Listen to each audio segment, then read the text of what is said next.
Hello, everyone, and welcome back to the podcast. I'm so happy you're here with us today. I am Tom. And I am Ria. It is great to be back behind the microphone. You know, Tom, today feels like a really special episode. I feel like the energy is different today. I think you are right, Ria. The energy is definitely high. And honestly, I think it is because of the topic we are discussing today. This is something that I think every single English learner, and honestly, just every human being, struggles with at some point. Oh, absolutely. It is the number one thing our listeners ask us about. It is that terrifying moment when someone asks you a question and the clock starts ticking and your heart starts pounding and you need to answer immediately. Today we are talking about how to think fast and speak fast. Just hearing you say that makes my palms sweat a little bit. It's that deer in the headlights feeling, isn't it? You know the feeling I'm talking about. You're in a meeting, or maybe you're just at a coffee shop ordering a latte, and suddenly the person behind the counter asks you something unexpected. Yes. And your brain just freezes. It's like your mind goes blank. You know the words, you've studied English for years, you know the grammar, but in that split second, it's like the files in your brain are locked and you cannot find the key. That is the perfect, meaningful description. The files are locked. So today, we are going to break that lock. We are going to talk about the psychology behind why we freeze, and we're going to share some really practical, actionable ways to get that flow going. We want you to feel confident even when you do not have a script. Exactly. We want to move from panic to presence. And I think we should start by being honest. Tom, do you ever still freeze up? I mean, you're a native speaker, but does this happen to you? Oh, all the time. Literally all the time. Just last week, I was at a dinner party. Someone asked me my opinion on a movie I hadn't seen, but everyone else was talking about it.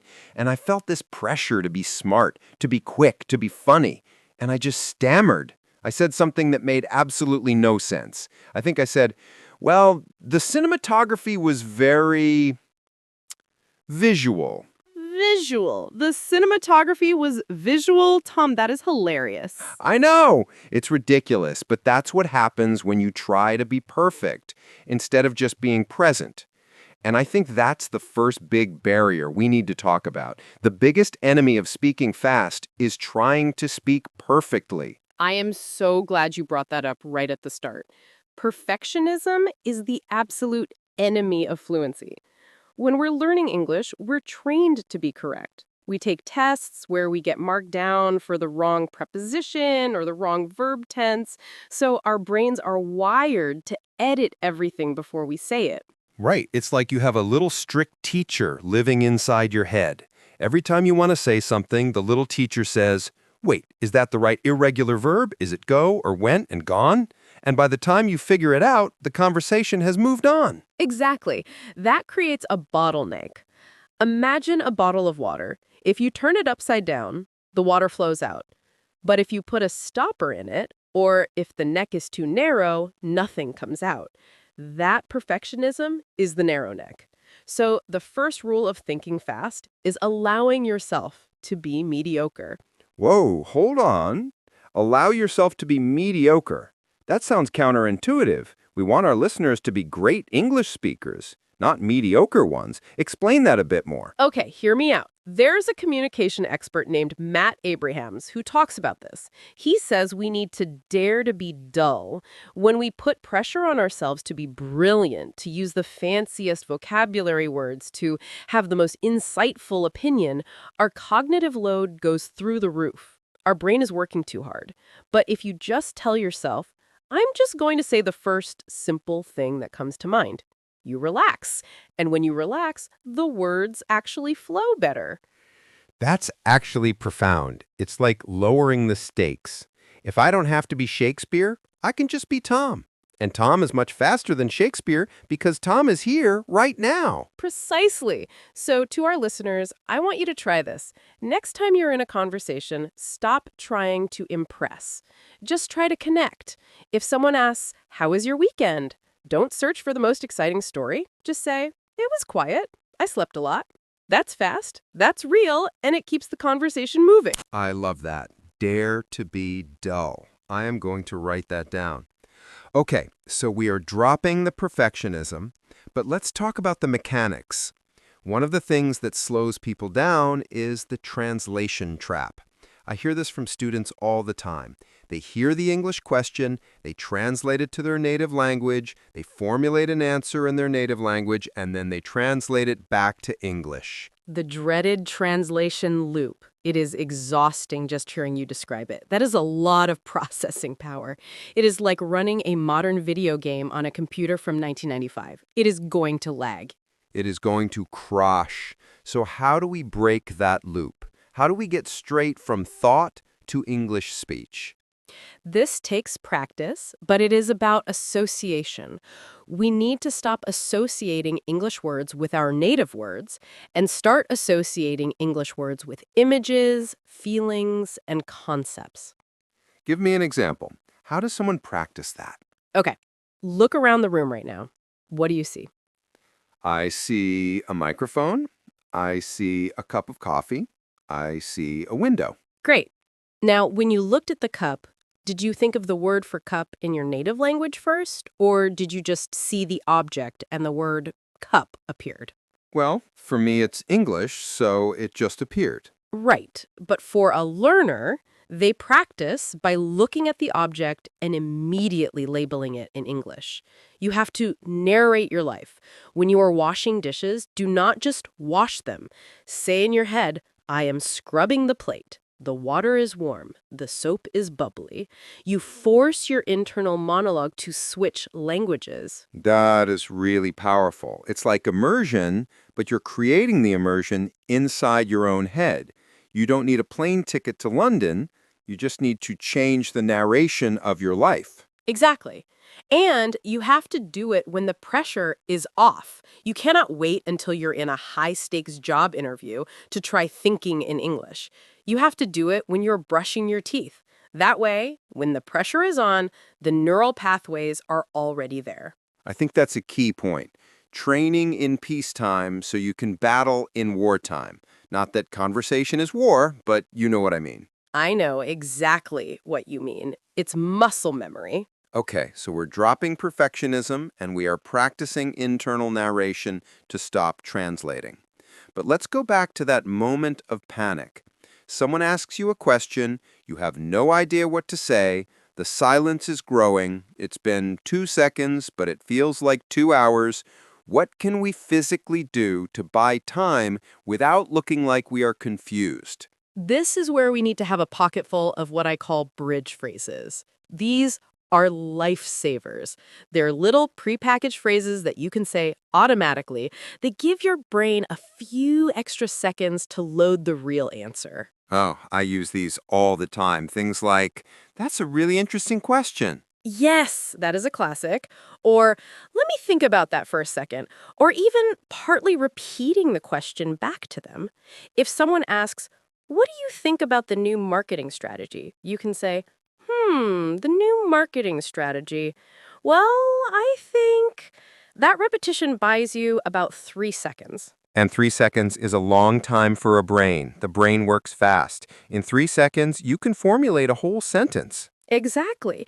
And it also shows the other person that you're listening. It validates their question. It does not look like you're stalling. It looks like you're being thoughtful. I like that distinction. Stalling versus being thoughtful. It's all about confidence. If you say it with panic in your eyes, it looks like stalling. If you say it calmly, it looks like you're deep in thought. Confidence is 50% of the battle, maybe even more. You know, there's another technique that I think is a game changer for speaking fast. It's about structure. Structure? That sounds rigid. We just said we want to be loose and not perfect. How does structure help us speak faster? Think about it this way. If I tell you to go into a grocery store and buy food, you might wander around for an hour wondering what to get. But if I give you a list, you're in and out in 10 minutes. Structure is like a shopping list for your thoughts. When you have a framework, you don't have to wonder where to start or where to end. You just fill in the blanks. Okay, I see. So what is a good framework for impromptu speaking? One of my favorites is the past, present, future framework. It works for almost any question. Walk us through it.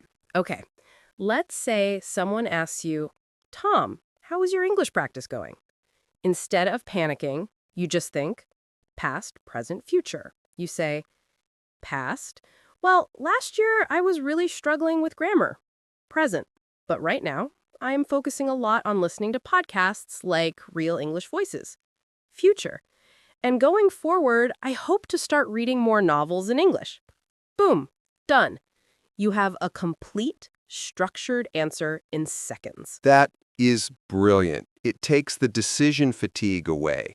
You do not have to choose what to say, you just have to slot information into the timeline. Yes, and there are others too, like the what, so what, now what structure. I have heard of that one. That is very popular in business, right? It is. The what is the answer or the fact, the so what is why it matters, and the now what is the next step or action. Let's try that one. I'm going to put you on the spot, Rhea. Are you ready? I am always ready. Let's do it. Okay, the topic is coffee. Use the what, so what, now what structure.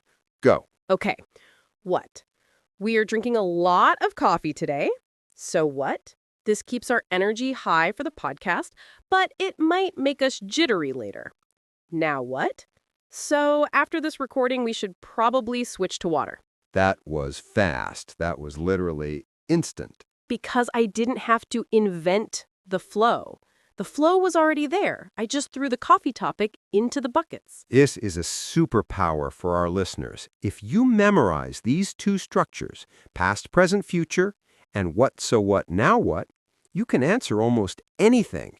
It stops the rambling, when you start talking and you do not know how to stop. Ugh, the ramble. The circle of death. You keep talking and talking, hoping you will stumble upon a good ending, but you just dig a deeper hole. We have all been there. Knowing your structure gives you a destination. You know exactly where you are landing the plane. Speaking of landing the plane, let's talk about listening.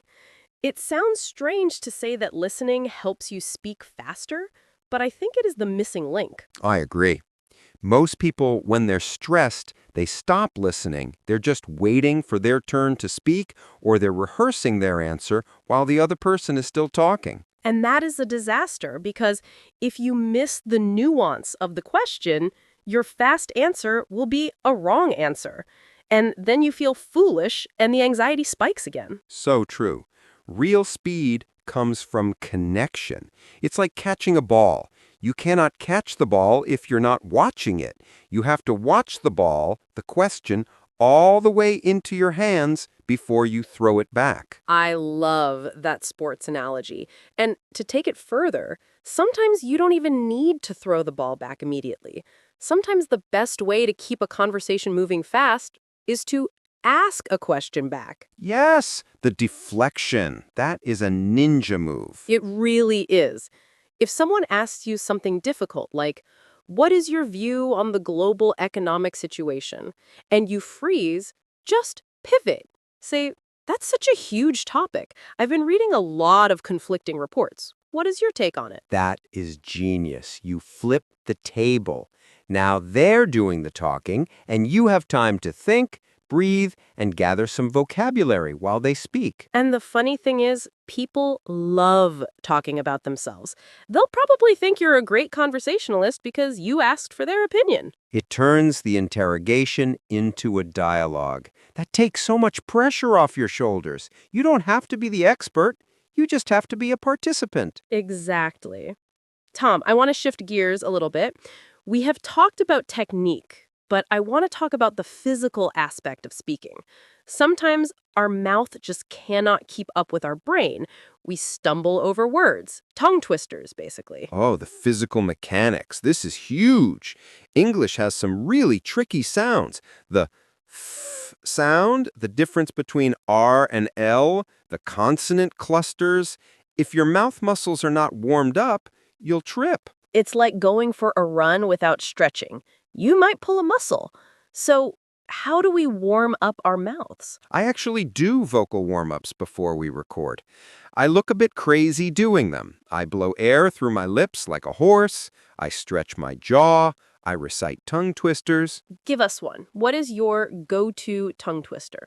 Okay, don't laugh. It's red lorry, yellow lorry, red lorry, yellow lorry, red lorry, yellow lorry. That is actually really hard. The R and L switching is brutal. It wakes up the tongue.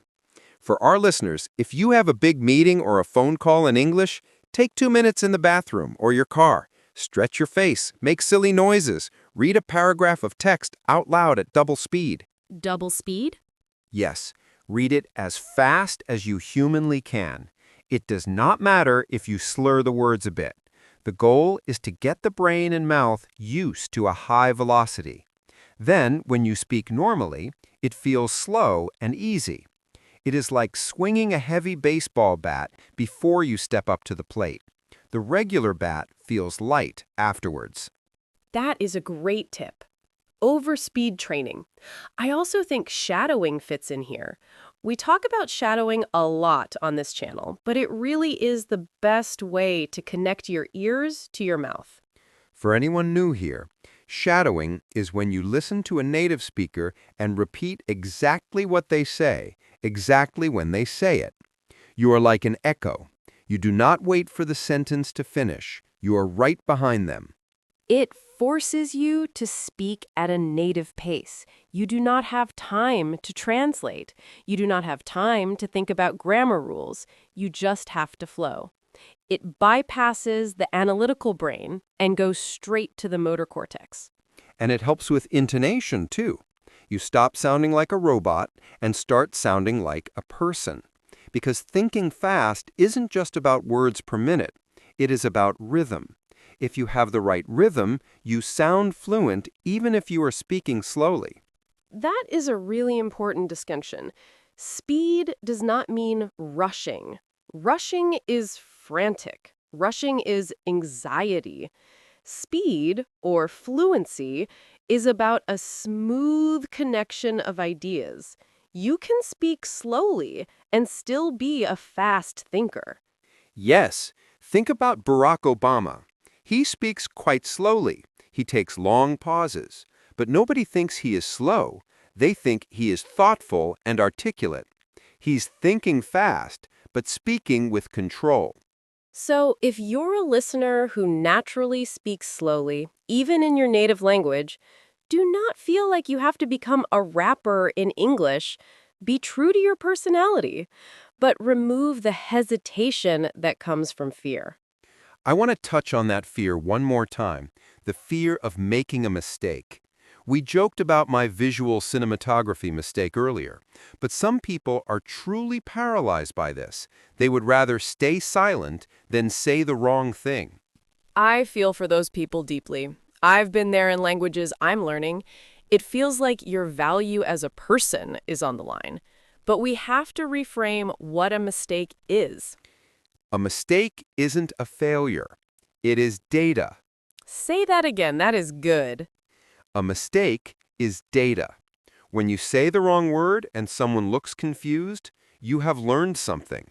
You learned that word didn't work. You adjust. You try again. That is how children learn. They fall down, they get up. They do not think, "Oh, I am a failure at walking." We need to reclaim that childlike curiosity. Adults are so hard on themselves. We carry this heavy ego. If we can just put the ego down and play with the language, everything changes. Play. That is the word. English is a toy. It is a tool, sure, but it can also be a toy. Play with words, make puns, tell bad jokes. If you're laughing, you're relaxing. If you're relaxing, you're speaking faster. I have a friend who learned English by doing improv comedy. Can you imagine the most terrifying thing possible? Improv in a second language.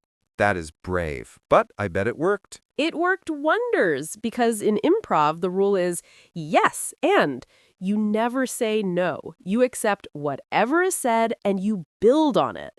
If we treat conversation like that, we stop blocking ourselves.